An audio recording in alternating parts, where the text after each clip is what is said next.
Grande. Så har vi Heidi her. Så kommer med 500 och... Jag pratar lite kanadiska när man kommer hem. Va? Du har varit iväg länge. Ja, jag har varit iväg länge. Jag har tappat. Det kommer inte så naturligt, men när man hör det så... Hvor hun knap har halvdelen, så det er jo rigtig godt udlægning. Når man... Og det ikke er slås, så svøm der udenom ham.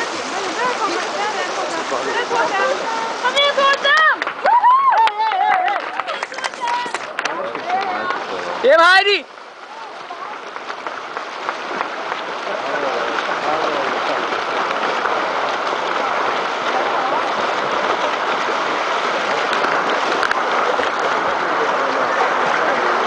Heidi har besluttet sig for at svømme vandpolo hele vejen. Det er sgu ikke meget godt, at hun svømmer så hurtigt. Så læg dig dog ned i vandet. Stræk armen. Ja. Det er helt gennemskuet sagt. Men jeg håber, hun hygger sig. Se, der bliver stadig sådan en brystsvømning her. Det kan også være, at hun bare navigerer lidt. Men det ser godt ud. Og så er det jo bare forfra på turen.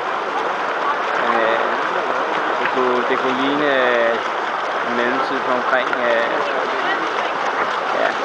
knap 40. Det er jo okay.